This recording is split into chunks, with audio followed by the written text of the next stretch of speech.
Welcome to a brand new episode of the Youier podcast. I am your host, Elle Edwards, founder of Youier and the Blue House. All of this season we have short and sweet and actionable episodes. And I'm remembering that I didn't give you a plaything last episode. That will change today. Today we're exploring this idea of normal and pondering on whether normal really just simply does not exist. I mean, it might exist as a dictionary definition, but in terms of us as human beings, maybe it doesn't exist.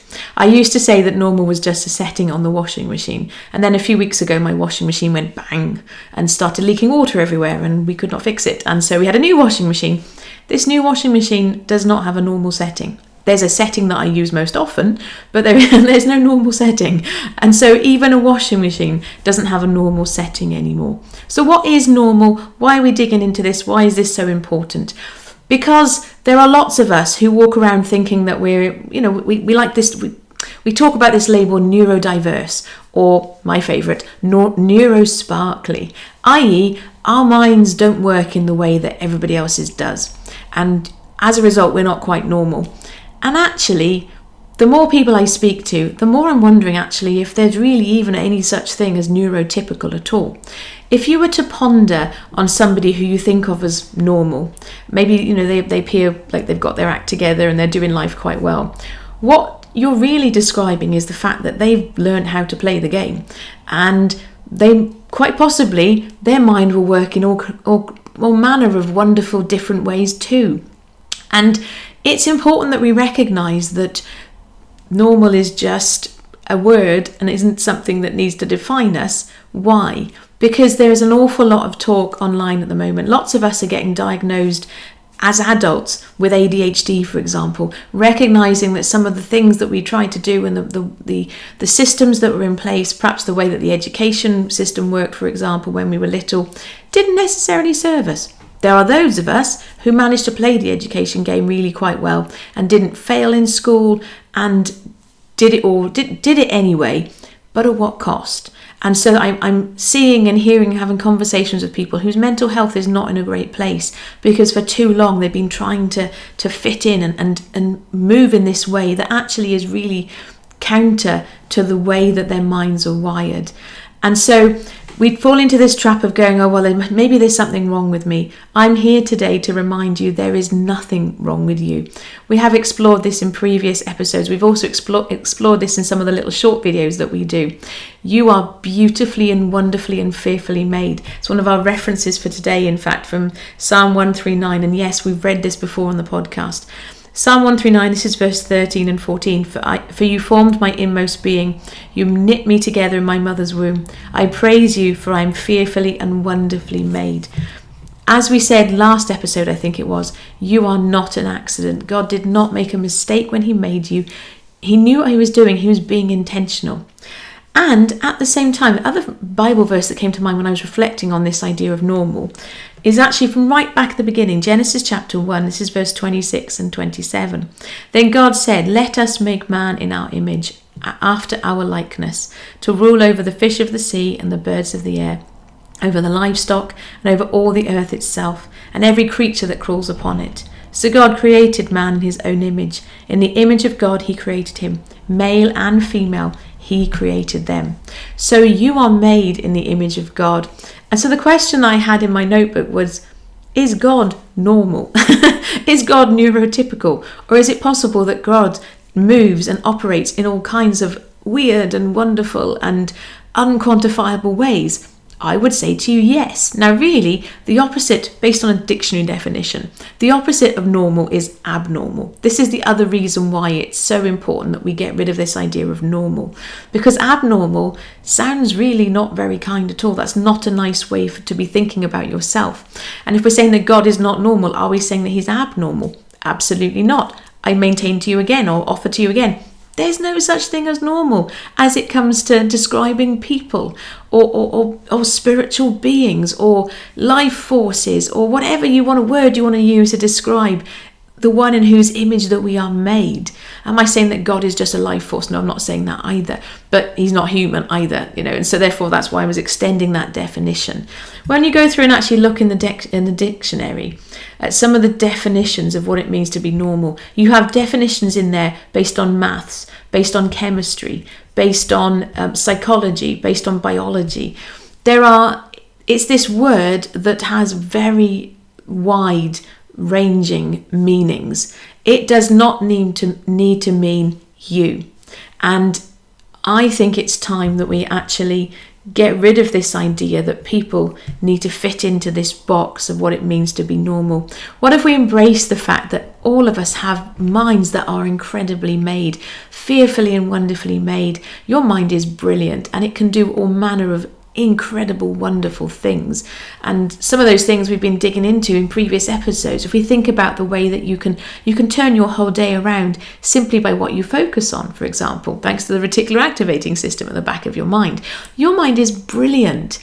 And what if we stopped demonizing the way that our minds work and instead recognize the superpower that our mind really is?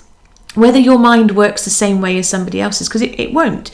The example that's coming to mind right now is a couple of weeks ago. If you live anywhere near me or we're on WhatsApp, you will know that I got very excited because I had the realization of a dream. And I don't think I told you this in a podcast episode. If you've heard this story already, forgive me. I don't think I've told you this recently. But for the longest time, I wanted to have a skip so I can empty the back garage and once and for all and clear it out. I'm now being reminded that my American friends and maybe my Canadian friends won't know what a skip is. It's what you guys would call a dumpster, it's a big metal container that you hire for the day or for a few weeks in our case, and you fill it with all of the things and then they come and take it away. That's a skip. We call it a skip here in the UK. Anyway, so I'm really excited. I've wanted a skip for ages. Now, we did have 3 skips back in 2020 when they were working on the kitchen, but I didn't get to put anything in those skips. I could not use those skips for clearing out the garage. They were for sorting out the kitchen. And so finally, a few weeks ago, I said to my husband, I think it would be a good idea if we could, rent a skip. And because the side of the house, there's lots of bits and pieces from all the work that's been happening over the last few years, but then also to sort out the back garage. And he was like, yeah, that's not a bad idea. And me being me, because of the way my mind is wired, I made some inquiries online, got a phone number from a friend, and then got a skip for £200 cheaper than the quote online. I went, yes. And I rung them up and I said, when can we have it? He said, tomorrow. I'm like, brilliant. The way that my mind is wired is we're going to do this thing. Now, not impulsively, such as that the rest of the people in my household are not engaged in the process. We had a conversation about it.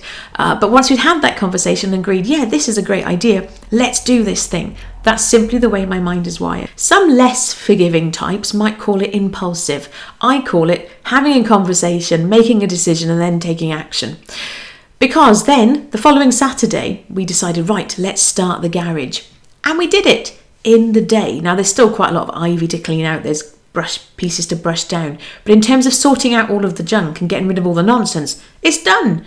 Again, because I was the driving force behind it, because of the way that I'm wired. Like, okay, we're going to do this thing.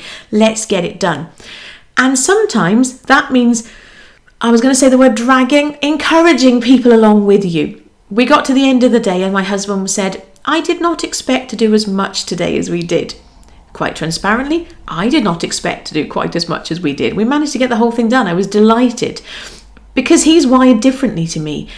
Left to his own devices, he would have probably done it for an hour and then the next week done it for another hour and then another hour and so on and so forth. That's not the way that my mind is wired. Like, okay, let's do this thing. And so the piece to be aware of and why it helps to know, who you are and how your mind works is that you don't want to steamroller over people. So say, for example, if we'd woken up on the Saturday when we're like, we're going to do this thing, and one of us had been feeling poorly. If my husband had been full of cold or, he'd, hurt his ankle, so it physically hurt him to move around and do stuff. If I came over and went, yeah, we're going to do this thing, and just went on regardless, that's not kind.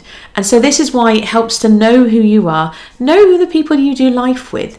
But to go back to where we started with all of this conversation, just because your mind does not work in the same way as somebody that you do life with, does not mean that you're normal or they're not, or vice versa. It simply means that your minds work in different ways. You can complement each other. There have been occasions where let's do this thing needs tempering. And I have people in my life who help temper that. Because sometimes we need that. When I say we, I say it because I'm not the only person that does this. Those of us who are very much, okay, yeah, let's do this thing. And, that's great. And it has its place and it can be brilliant. And there are occasions where actually, if we just take a moment, let's pause, think about it, reflect on it, talk about it, and then go and do it, it becomes even better. Can you see how we need each other in all of this? We really do better in community. And yes, I did just say do live on a podcast episode. Never done that before, I don't think. But because your mind is not the same as the person next to you does not mean that you're not normal. It just means that you're different to the person next to you. Because guess what? I would maintain that God is multifaceted. He has this creative side and this side that is all encompassing and like, yeah, I'm going to pursue this person. I love them so much. And yet he also has a patient side because he meets you where you are at. The fact that God can meet you where you are at is testament to the fact that he has all of those different aspects. We are made in his image. All of those aspects that you see in the people around you, I would argue that you can see them mirrored in God. The one that is not the case of that, because it's coming to mind right now, not every human characteristic you see is a characteristic that is also going to be seen in God, because God is love. So where there are characteristics that are not loving, then you can go, okay, that's not God. And so I don't want you to suddenly start projecting all of your human characteristics onto God. This is not about making God in your image. You are made in God's image. But all of those wonderful, delightful, loving, brilliant, fantastic characteristics that you have, where do you think you get them from? You get them because you're made in God's image. Let's stop giving ourselves a hard time because our mind works in different ways, and instead start embracing what is brilliant and wonderful about the way our minds work. And to that end, your plaything for today, your mission if you choose to accept it, I want to encourage you to take some time to ponder on how your mind works. Start to think about, knowing yourself. You might want to put yourself in a scenario. Give yourself the clearing out the garage scenario. Where you're in those situations where there is an action to be taken, are you somebody who tends to be, okay, let's do this thing? Or are you someone who tends to be a little bit more reserved and likes to think about it first? And then your extra piece on top of that is, okay, because for every gift or every beautiful thing about you, think of it as, I would maintain that strengths and weaknesses are almost two sides of the same coin, because everything that makes you brilliant and wonderful also has a shadow side. And I alluded to it earlier on, this ability I have to kind of draw people alongside and come on, yeah, let's do this thing. The shadow side of that is I have to be careful that I don't bamboozle and manipulate people to have them do what I want them to do. I'm just calling it like it is. I don't intentionally mean to do that, but that is the flip side of the gift that it is to be able to, yeah, let's do it. So what is the gift that comes from the way that your mind is wired? And then what's the shadow side of that? The piece to be careful of. Because if you're somebody who tends to be more thoughtful about something, okay, I'm going to think about this, chat about it through, have a plan, that's great. We need that too. But what's the flip side of that? The danger is that sometimes you will get stuck in perpetual thinking mode, always thinking and planning and pondering and then never taking action. Can you see how we need each other? But it really starts by knowing who you are, the way that your mind is wired. So I really would encourage you, have a play with this. If you get stuck, of course, if you're in the Blue House, come and share what comes up for you. If you're not in the Blue House, why not? Come and join us. youier.com/join is where you can do that. But so you can talk about this with the people that you do life with. Come and talk about it in community with us. But don't forget as well, my default in all of this is, okay, well, what does God say? So don't forget, if you love Jesus, you have Holy Spirit living inside of you, you don't have to try and make this up on your own. You can explore this with God. Okay, God, what do you say about this? Show me how my mind is wired. Help me with this. It really is part of a conversation. It helps build your relationship with him, and it helps you to know yourself better. That feels like a win-win in my book. So have fun with that. With that reminder, if you know somebody who would benefit from this conversation, please do share it with them. And also, if you're not subscribed, make sure you subscribe so you don't miss the next episode. We'll be back very, very soon. Thank you for listening. I'll catch up with you soon. Take care. Bye-bye.